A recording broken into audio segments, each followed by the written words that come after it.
Let's start with the sign up component here. Here I will remove this h1 tag and instead add my well-known Bootstrap classes here to center it and so on. You already know these. And in here I want to create a form. Again, remove the action, Angular 2 will handle this. Right now, Angular 2 will automatically again detect this form and create one for me. I could use this approach, there's nothing wrong with that, but I want to show the other approach, the data-driven approach or reactive approach. This approach means that we create the form ourselves, so this programmatical form, this JavaScript object, we created ourselves, and then we tell Angular 2, assign it to this form. So we do it the other way around. We don't let Angular 2 do it for us and just auto-detect everything. Instead, we create it on our own and then tell Angular 2, don't detect it, use our form. Well, before doing so, still, we have to create it here in HTML because we want to display something to the user. So we should create a form group here in which we have a label for, let's say, the first name of the user. First name, because when a user registers, remember, we have these fields. We have first name, last name, password, and email. So we should fetch them in the form. So back in the form, let's add the input for the ID first name with a class of form control, Bootstrap class again to give it some nice styling. I don't need to add the name attribute because we're going to do this differently with this new approach I'm showing you. And with that, I can simply duplicate this 4 times or 3 times to also set up the last name here, last name. And then here we want to have the mail address. So let's name this email. This can also be of type email, but that's optional. And then here we want to have the password. Let's also name this password here. And it should be of type password, of course. This is my sign up form, and I also want to be able to submit it. So let's add a button primary, primary with type of submit, and then submit as a text. This is the HTML form as before. But now I want to create it programmatically and not let Angular 2 detect it here. Creating it programmatically might sound difficult, but it is not. It is really easy actually. First, I will create a property. Let's name it my form, but you may choose any name you want. This will hold the form we create. It will be of type form group. This needs to be imported from @AngularForms. So a form in Angular 2 is simply just a group of basically controls in a form. Next, we could use 2 different approaches to create the form. We can create it with all the individual elements, or we could use a tool named Form Builder. I will use the first approach and create all controls and so by myself. It's not really that different to the Form Builder, just a little bit more explicit, and that's why I chose it. You may of course look up some Angular 2 courses or tutorials to also learn about the Form Builder.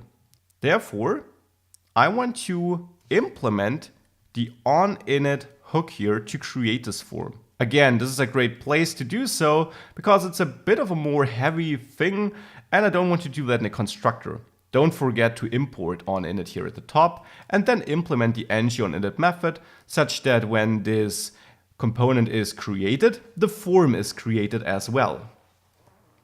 So here I will assign this my form to, and now I want to create my form. So my form is a form group, so let's create a new form group like that.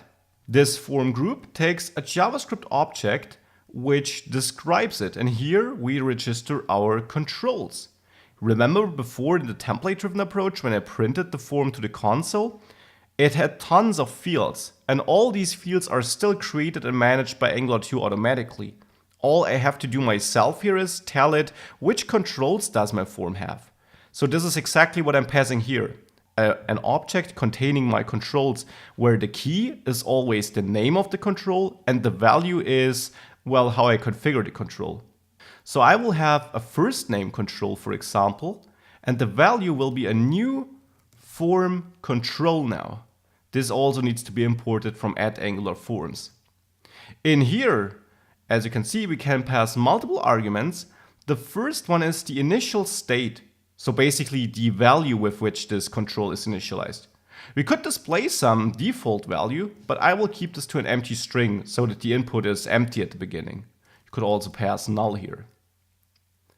Then you can attach validators you want to use. Remember in the template-driven approach here in the message input component, I added this required thing to tell Angular 2 that this should not be empty. We can do the same here. I can add validators to use the built-in collection of validators. This also is imported from @AngularForms, and then required. And now this field is required and may not be empty anymore. With that, I set up my first control. Now I'm copying this to also set up my last name here. I'll copy it one more time to set up my email and one more time to set up my password.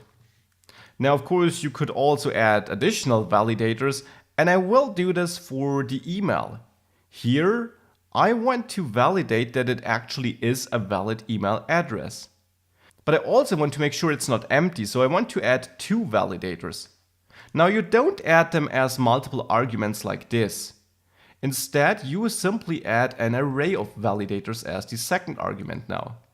So the first validator I want to use is the required validator.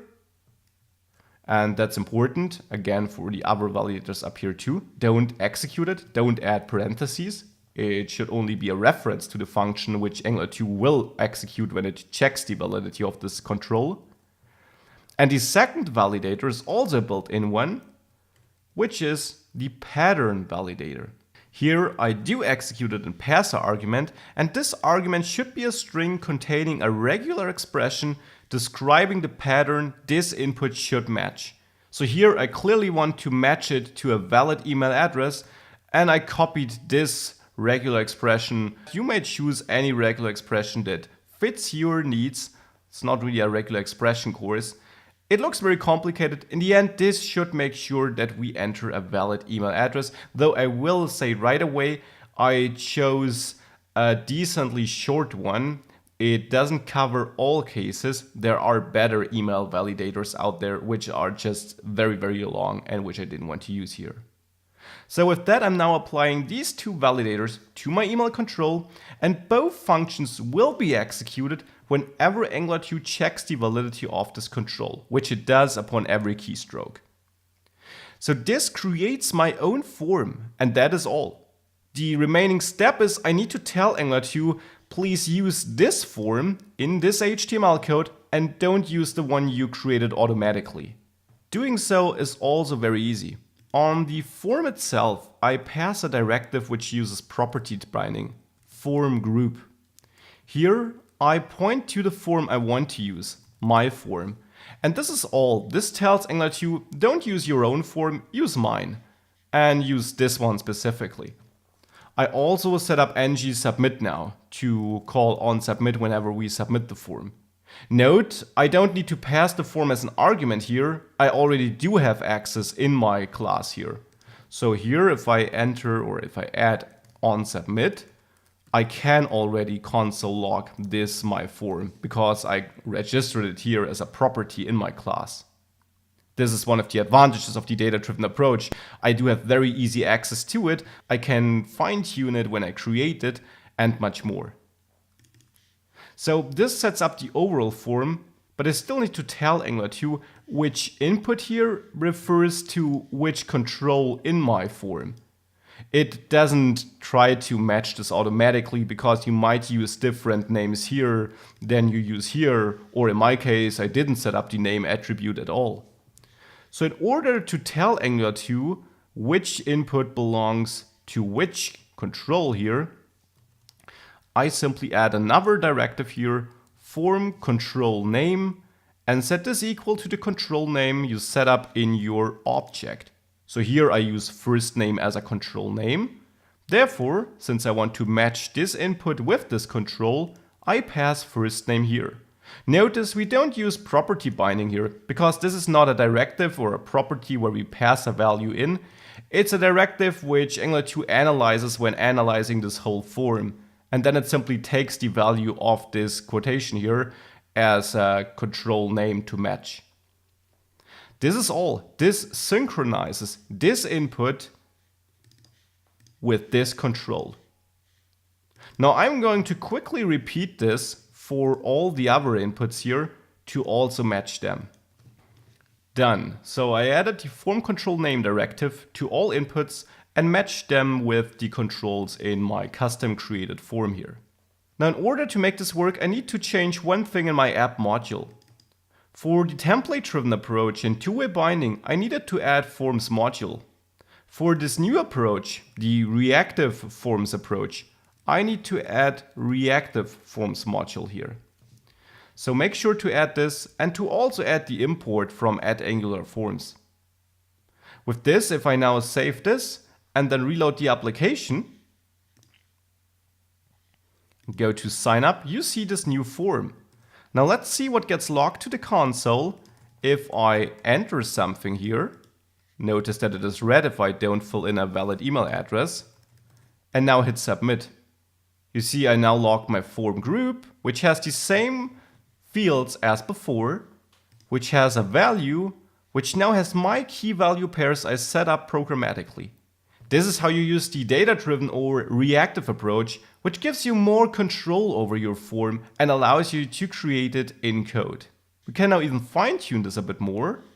Go back to the sign up component here, and let's say I want to disable this button as long as the whole form is not valid. So I can simply add a property binding to the disabled DOM property of this button element.